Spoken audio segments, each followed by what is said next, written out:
We'd like to get started. Welcome, everyone. Thanks for joining us on this beautiful spring day. My name, for those of you who don't know, is Anna Berry, and I'm the director of the World Affairs Council of New Hampshire. The council is dedicated to fostering learning, discussion, and citizen involvement in world affairs. And we're so excited that you're joining us for part 2 of Global Tipping Points. We want to say a special welcome to everyone here who's a member. We appreciate your continued support of the organization as a member. This is just one of the many programs we offer around the state to encourage global education and understanding. I'd like to invite everyone to our annual fundraiser and premiere event.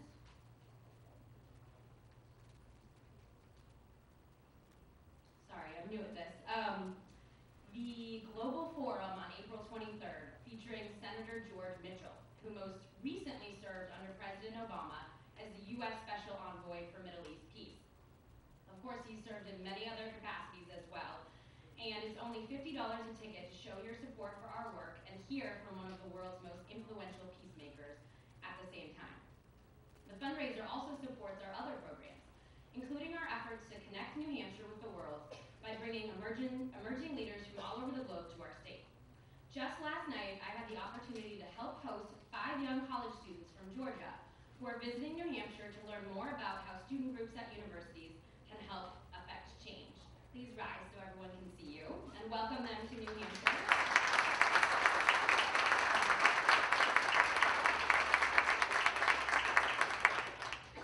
They've already had a long day of meetings with local college students, but they were very excited to join us this evening and hear Mr. Matlock's take on the Cold War.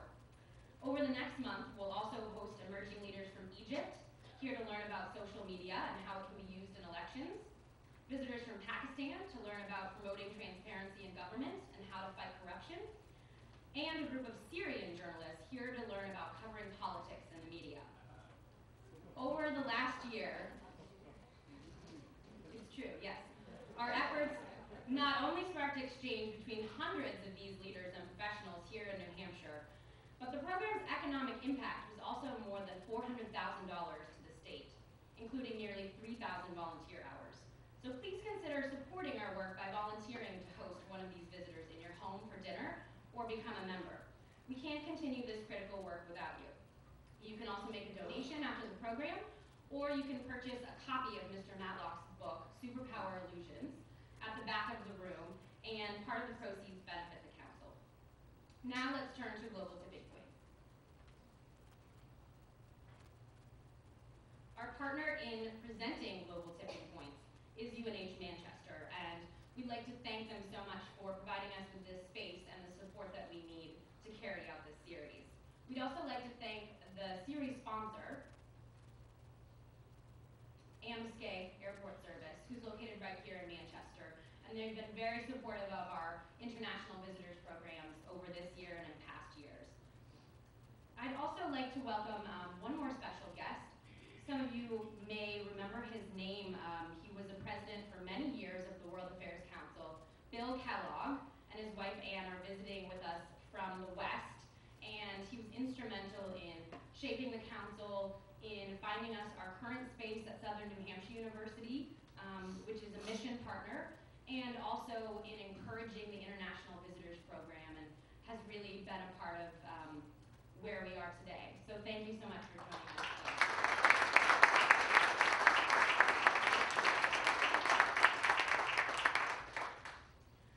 So for those of you who weren't here last time, we explored how enterprise solutions can help solve poverty around the world, especially across Africa. Today we turn to Russia, a country that wasn't in the headlines much last year, as revolutions captivated our attention across the Arab world. But as many of you know, that changed last fall when Putin announced his intention to reclaim the Russian presidency, followed by widespread protests, and what many saw as fraudulent parliamentary elections in December. Putin's popularity continues to wane, despite winning his third 6-year term in the presidential election that occurred just 2 weeks ago.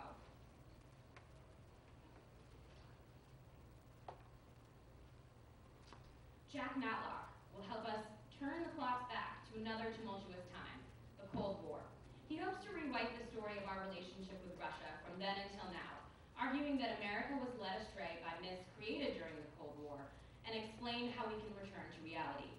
He even has some advice for our current president, among many others, I'm sure. And he's more than qualified to give us a reality check, having served 35 years in the American Foreign Service, including 4 years as the U.S. ambassador to the Soviet Union from 1987 to August 1991, appointed by President Reagan. But his interest in the country had began many decades earlier when he studied Russian literature at Duke University, and then went on to teach Russian language and literature at our very own Dartmouth College in the early 50s. At that time, the Soviet Union was closed. No tourism, no scholars, and no students. He knew that if he ever wanted to have a chance to live in the country that fascinated him, he would have to be a diplomat or a journalist. And in his own words, he was convinced that the great problem of American diplomacy was going to be to deal with the Soviet Union, and he wanted to be a part of it. In fact, as soon as he entered the Foreign Service, which some people thought was a little bit overly ambitious, he had a surprising answer for the question, what do you want out of the Foreign Service? His answer, I want to be the American ambassador to the Soviet Union. Ever since retiring from the Foreign Service, he has devoted himself to understanding how the Cold War ended and how the lessons from that pivotal experience might be applied to public policy today. He's held numerous academic posts over the past 2 decades, including at Hamilton College, Princeton University, and Columbia University. And he's authored many books, including Autopsy on an Empire, the American Ambassador's Account of the Collapse of the Soviet Union, which is considered by many to be the definitive insider's guide to the subject. Currently, he splits his time between Tennessee and New Jersey with his wife, Rebecca, who also joins us this evening. And they have 5 children and 3 grandchildren. His most recent work, Superpower Illusions, has been described as persuasive and provocative, and refreshingly free of partisanship, and even hopeful. Please join me in welcoming, in the truest sense of the word, a diplomat, Jack Matlock, to New Hampshire.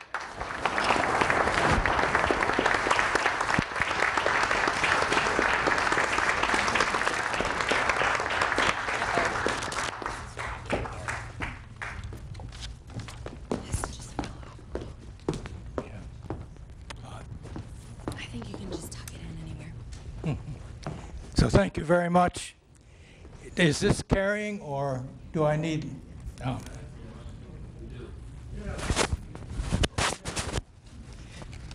Or is this not attached? Connected with the auditorium. There you go. Use this. Well, this one? Can you come back and reconnect them? Just use this for now, and then he'll. Yeah, that's for him, though. Yeah. I just wondered.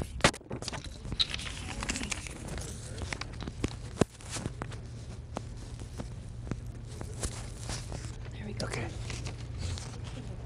Sorry about that. And I suppose we're all together now. I don't like to stand behind a podium. I much prefer to move around where I can see you and you can see me. And I do want to thank the organizers for inviting me to come back to New Hampshire. This is a state where my wife and I and our family have spent some of our happiest years. My first real job was teaching at Dartmouth College. 3 of our 5 children were born in Hanover, and one of our sons went to Dartmouth, and another one went up the road a bit to St. Paul's. So our ties with New Hampshire are very warm and close, and thank you for bringing us back. You know, the title of the book that I most recently wrote and had published is called Superpower Illusions, but that was not my original title. You know, authors will often put a title on, and then the publisher's editor will look at it and say, well, you know, I'm not sure that's going to sell. Why don't we do this? Why don't we do that? And I finally accepted Superpower Illusions, which fits for part of the book. But my original title was Distorting History, because I do think that many of the problems that we have in our foreign policy today derive from a misunderstanding of what happened at the end of the Cold War and how those changes occurred and who was responsible and what the results are.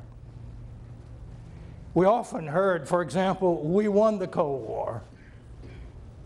Well, I'll talk about that a bit. I don't think that's the way to put it. We all won the Cold War because we ended it without a war which would have destroyed us. And we ended it to the interest of everybody. So it was not one country defeating another. But you can say, why? You know, these are all sort of details of history. What do they matter now? And I'm reminded of a story that one of the Russian politicians, Grigory Yavlinsky, told us in the 90s. He was talking then about the Russian economy. And he said, you know, our efforts, they remind me of two hunters who would go up once a year to hunt bear in the northern part of Russia. And so they typically would rent a plane and fly up with their camping gear and their guns. And so this year they go up, and the pilot, when he lets them off, says, okay, I'll be back in a week, but shoot only one bear. This is a small plane. Well, he comes back in a week, and they've shot 2 bears. And he said, look, I told you only one. And they said, oh, Ivan, come on. You can get that other bear in. And, okay, you know, you did it last year. We gave you $100. We'll give you 200 extra. So he grumbles a bit, but he puts both in. They take off, gets a bit wobbly, crash landing. They're shaken up, not seriously injured, and one says to the other, where the hell are we? And the other says, gee, I don't know exactly, but I think it's about where we crashed last year. You know, it is a good idea to remember what happened and remember it accurately. And this is really the basic point I wanted to make out of in the book Superpower Illusions. And let me start with that first one. We won the Cold War. You know, I now teach a course at Columbia, and one of the course is on leadership in international affairs and decision making by our leaders. And I do case studies. And the first case study I do is Reagan, Gorbachev, and how the end of the Cold War was negotiated. But when I made the statement that, you know, everybody won, we negotiated it in, which was to the benefit of everybody. And one of the students immediately said, now wait a minute, they collapsed and we didn't. So how can you say everybody won? Very good question. And I pointed out, you know, the Cold War ended well before the Soviet Union broke up. The Soviet collapse was not a result of the Cold War. The Soviet collapse was a result of an attempted reform internally that began or intensified after the Cold War ended and would not have been possible without it. At the time the Cold War ended, the end was to the benefit of the Soviet Union. Now, you could say it was unable to cope with that benefit. In other words, that structure was such that they were simply unable to reform it to something else. But when you say they lost, that implies that it was the pressure of the United States and the West that brought down the Soviet Union, which is simply not true. What brought down the Soviet Union were conflicts and contradictions within it. Now, actually, when I think back to that period, I think that, in my mind, you can think of 3 changes in international relations, changes in the international political picture, which were so momentous that they remind me of the drift of continents. I call them geopolitically seismic for that reason. One was the end of the Cold War. After all, the Cold War had dominated international relations from virtually the end of World War II until the end of the 1980s. Now, that's over 40 years, a long time. And it brought on probably the most dangerous arms race in the history of mankind. At one point, both the United States and the Soviet Union had 30,000 nuclear weapons, not only in existence, but deployed. They may have had up to 60,000 at one point, including those in storage. People calculated at that time that if all these were used, civilization would not be destroyed just once, but 7 times over.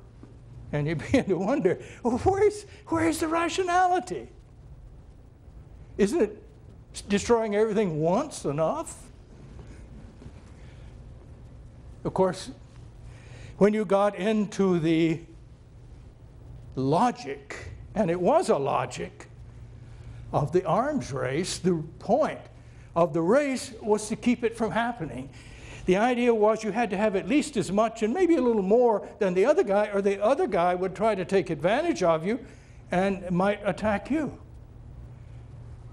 And so each time one side ratcheted it up in one way, the other side would ratchet it up in another way. Now, if you ask any of us who were involved, or the scholars who study the diplomatic history of the Cold War and its end, each person will probably have a rather different judgment as to where the tipping point was to get to the subject of your series. Some would say it was the ability of the United States to deploy intermediate range missiles in Europe despite the peace movement's opposition, because that showed the Soviet Union they were vulnerable and they needed to get rid of the things. And that's an interesting argument. But I think that although one can name a number of things, others would say it was really the meeting of Reagan and Gorbachev at Reykjavik where they came very near to agreeing to abolish all nuclear weapons. And although that agreement was delayed, many parts of it within the next few years did become part of the law and part of the end of it. But when I ask my former Soviet colleagues, the ones we negotiated the end with, many of them would say, you know, it was an agreement we made when Reagan and Gorbachev first met in Geneva, November 1985. And what did they agree? They agreed that a nuclear war cannot be won and must never be fought. And therefore, there can be no war between our countries. Now, this was something that both sides had sort of claimed in the past that this was part of their policy. But until then, we had never agreed on how to word it, because they would say, well, they were for peaceful coexistence. And we understood that in Marxist terminology, peaceful coexistence meant peace between countries with different social systems. And that meant that force could be used within the socialist community, so to speak, as in the invasion of Hungary and the invasion of Czechoslovakia, in the invasion of Afghanistan. So this was not quite the same as one would think it meant. Whereas agreeing to the flat statement, a nuclear war cannot be won and must never be fought. This was important, but of course, could you trust the other side? That was the other question, and that's what the next 2 or 3 years really were devoted to dealing with. But one of the strongest arguments that we had, and Secretary of State George Shultz was making it, he would travel to the Soviet Union fairly often, every 6 months or so, to meet with the Soviet Foreign Minister, Edward Shevardnadze. And let me say that I'm so delighted that we have visitors from the Republic of Georgia with us this evening, because Shevardnadze probably played as key role as any other individual, second only to Gorbachev, in changing Soviet policies. And our ability to bond, and the ability of our Secretary of State to bond with Shevardnadze and Gorbachev was an important element in working these things out.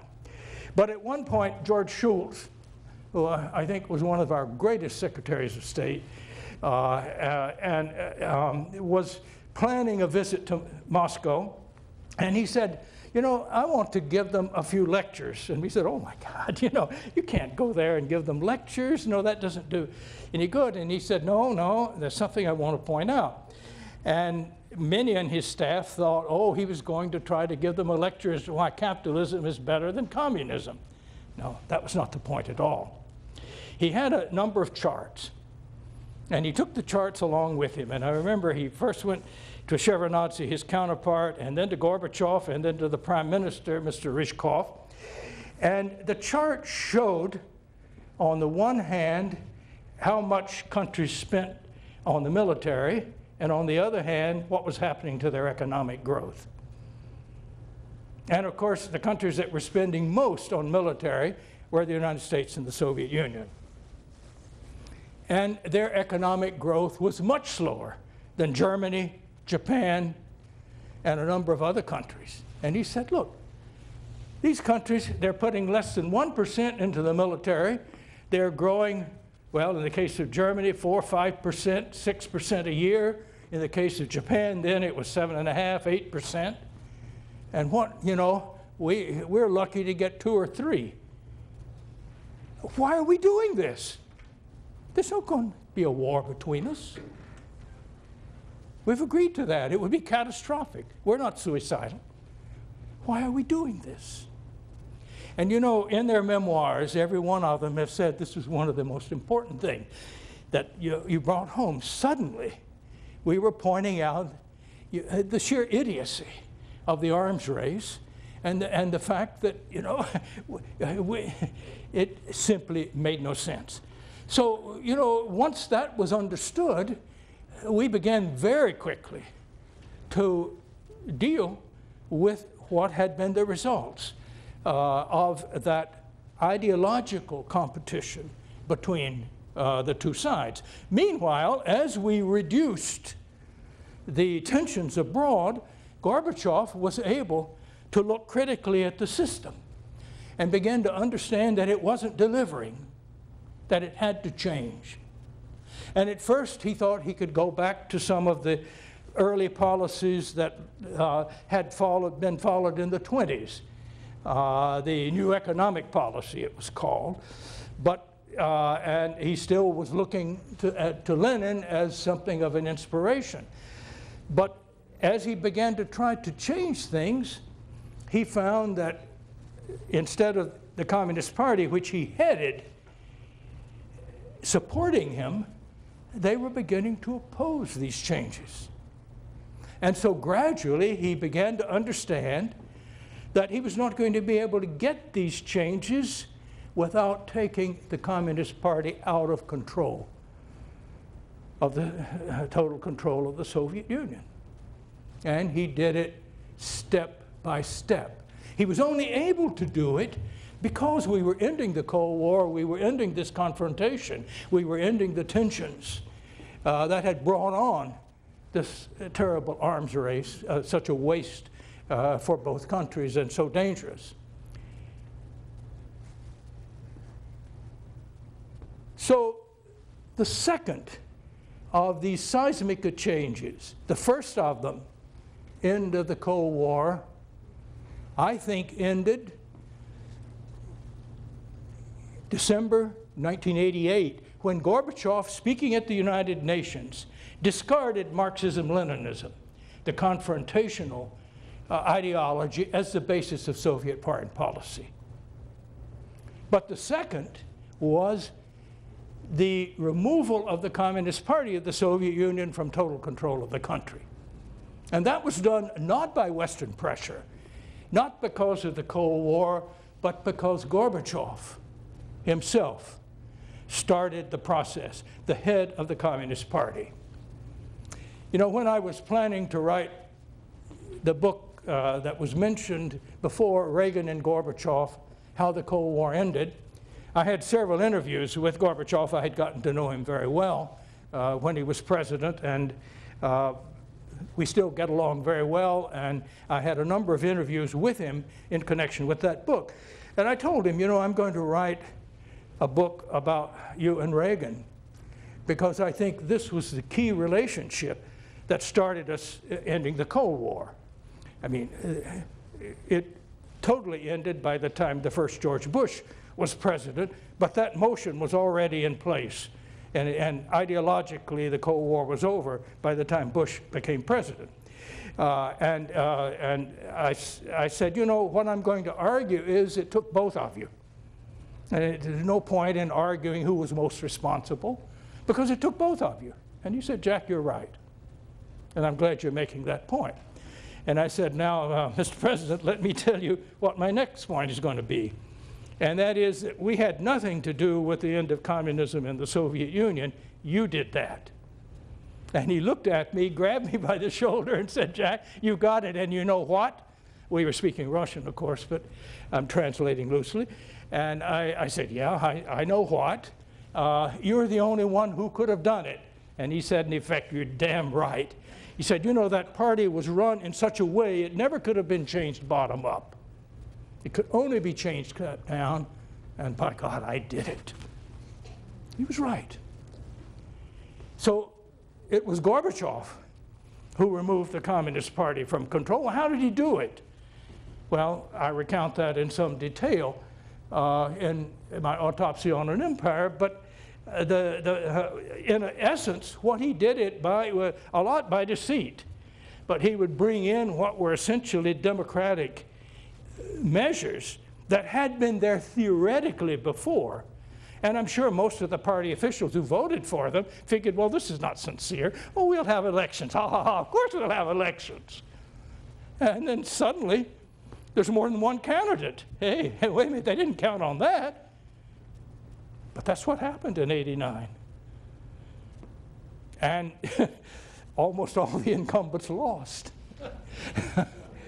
And what's more, of course, the various republics began to ask first for more autonomy, and then many of them for outright independence. The leaders in that were the three Baltic countries that had been taken over by Stalin in World War II. They had been independent in the 30s. And Georgia in the Caucasus, which also had been taken over, but earlier in the early 20s, after a brief period of independence. There was a time, you know, the United States recognized the Soviet Union and its borders, including all the republics except the three Baltic republics, because they had been taken in, as I said, during World War II as a result of an agreement Stalin made with Hitler. And we had before had recognized the Soviet Union when the other 12 republics were part of it. So officially we recognized the Soviet Union in the others. And when the Baltics started, first the Lithuanians and then the Estonians and then the Latvians started demanding independence and coming to us and talking to us about it, and Gorbachev let them do that. You know, the previous ones would have arrested them immediately and sent them off to Siberia. But they were coming to us as almost as independent countries, me as ambassador, and describing what they were going to do to move toward their independence. And at that time, Secretary of State Jim Baker told Shevardnadze, he said, look, why don't you just let the three Baltic countries go, and then you'll have a firewall, you can keep the others. And Shevardnadze said, it won't work.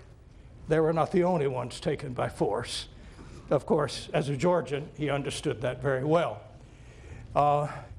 And this was a time when, of course, we were at the same time that the Baltic countries and Georgia were asserting their independence.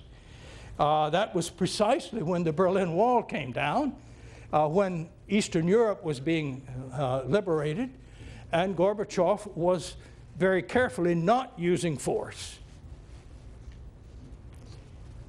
I want to make a point here also, now that we're talking about the end of the Cold War, that we often get the image here, and I think probably some in Europe, of Ronald Reagan in the fall of 1987 standing in front of the Brandenburg Gate and saying, "Mr. Gorbachev, tear down this wall."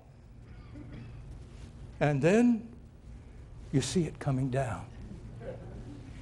Well, 2 years intervened between those two things. And ironically, if anybody gets credit, it should be George Bush. First of all, why did Reagan give that speech? Well, first of all, of course, this was an abomination, the wall. And we had been lambasting the Soviets for it ever since it went up. Remember, John Kennedy stood in West Berlin and saying, "Ich bin ein Berliner." He probably didn't have quite as good a German accent. So, you know, there was nothing new about that, but the reason Ronald Reagan made that speech when he did, he knew that Gorbachev was coming to the United States within a few weeks, and he was going to sign the most important arms control treaty yet it concluded, to abolish a whole class of nuclear weapons, the intermediate range method. He also knew that many on the hard right were criticizing him for getting too soft on the Soviet Union. Now, this was still an issue, and he needed to show the American people, okay, you know, we're going to be signing agreements with the Soviet Union, but still this wall ought to come down. Well, that was 87. In 1988, the first George Bush was elected. He became president in 89. In the summer of 89, I was still ambassador in Moscow. Gorbachev saw me at a social occasion, took me aside, and said, you know, would you ask your president to be a little more considerate? That's all he said, you know, a little more considerate. Более внимательный. And I said, well, sure, but regarding what? And he said, no, just that. He'll understand. So I sent the message, and I said, I think he has your trip to East Europe in mind. He doesn't want to tear down this wall. So Bush went to Eastern Europe and spent his time praising Gorbachev's reforms at home. And these reforms, at this time, Gorbachev was telling the leaders in Eastern Europe, including Honecker in East Germany, you're on your own. Now reform the way we're doing, because you get problems, the Red Army is not going to come in and save you this time. And what happened, of course, was it was not Mr. Gorbachev who tore down the wall, it was the Germans who tore down the wall. And this was very important. Germans had built the wall, the Germans under control of the Soviets, to be sure. And it was important that the Germans be the ones who tear it down.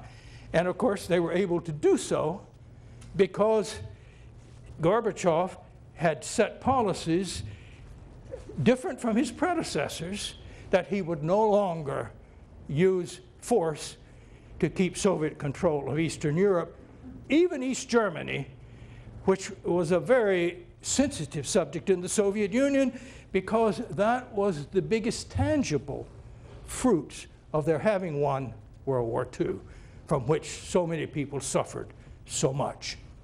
So this was a biggie. And of course, this was going on at the same time many other things. So I like to remind people that the rhetoric doesn't bring things down. And there are times when things are going right that it's better to shut up if you're a foreigner and let them go their own way. So to go on the three seismic events. The first, end of the Cold War, ideologically. The second, end of communist control, Communist Party control over the Soviet Union. The third, of course, the breakup of the Soviet Union itself. Now, this was something that the United States did not engineer, did not in any way encourage other than insisting that the 3 Baltic countries should be given their independence. Also, we were against, obviously, using force to force others to stay. Under the Stalin Constitution, all of the Union republics had a right of secession. This was interesting. They used to argue, oh, our Constitution is more democratic than yours. Since your Civil War, your states have no right of secession. Whereas under the I think it was 36 Stalin Constitution, the Soviet republics had the right of secession, but there was no legal way to carry it out. And of course, everything was controlled by the Communist Party, and as long as the Communist Party held together as a unified party, it was simply a theoretical right. But when Gorbachev began to take the party out of direct control and to remove it from control, including a constitutional amendment that allowed other political parties to develop. During most of the Soviet period until almost the end, the Communist Party was the only legal, not only political party, but public organization in the country. Every organization, every public organization was controlled, either directly or indirectly, by the Communist Party. And that's what Gorbachev, in leading the party, began to break up, to bring in elections, to free up the press through the Glasnost, and more than just policy, putting people in charge of the main TV stations, the newspapers, and other things who were trying to push reforms. So you had an opening up by 1991, probably a freer press than Russia has ever had before or since. Even though at that time, most of the publications were still owned by the state or the party, Gorbachev stopped controlling them. So very quickly, a lot of press freedom began to develop in television as well as in the print media and the radio. So these things were all going on. Now, so the Soviet Union collapses. George Bush is running what turned out to be a losing campaign for re-election, and so one of the slogans has to be, "We won the Cold War." Something Ronald Reagan never said. Reagan says in his memoirs that, yes, the Cold War was a competition between 2 systems, and the idea of our system prevailed. True.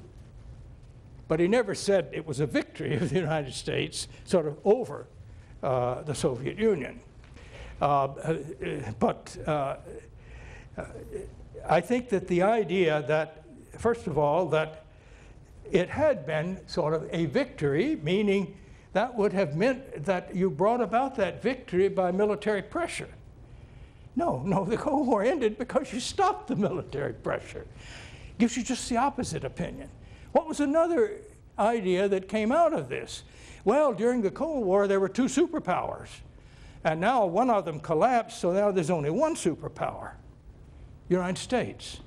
And then people began to talk about, well, the world before was bipolar. Everything decided between the US and the Soviet Union. Now it's unipolar. The US can decide everything. And what was apparent to me as a former diplomat was the end of the Cold War reduced American power in the world. Why? Because we got most of our allies and kept their loyalty because of our ability to defend them from the Soviet Union when it was aggressive. When the Soviet Union was no longer there and no longer a threat to them, we had less so-called soft power, which turns out to be probably the most powerful part of power, than we did before. And then what do you mean by superpower? Yeah.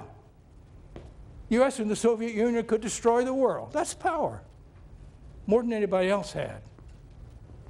Tell you a secret, U.S. and Russia still has enough nuclear weapons to destroy the world if they're used. So if that's the criterion for superpower, we're still there. What did we not have the power to do? Neither the United States nor the Soviet Union. The power to change other countries. We couldn't do it. When we were competing in the Middle East, we couldn't solve the problems. When we're cooperating in the Middle East, we can't solve the problems. And you certainly don't solve problems by invading other countries. Soviet Union had done so in Eastern Europe, imposing a system on them and turned them into enemies. So the idea somehow that we came out of the Cold War, the winner, the sole superpower, therefore we can change the world, and if there's a problem, you know, we're responsible for changing it. We ran into this in the Balkans, first in Bosnia and then in Kosovo. And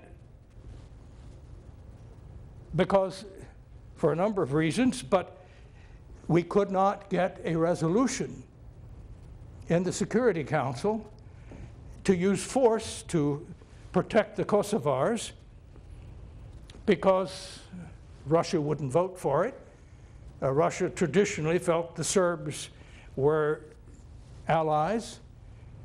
Much of Russian history in the 19th century had been competing with the Ottoman Empire to protect the Christians, the Orthodox Christians in the Balkans, against the Islamic Ottomans, and so on. So there's a long history of emotional ties there. Why did they not give us more support? Well, because we started expanding NATO to the east.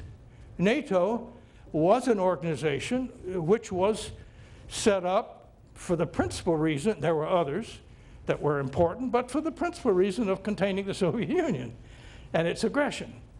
To use that same organization by expanding to the west in Europe could only be looked at as Russia as a hostile act. Now, I thought at the time, the important thing is to bring Russia into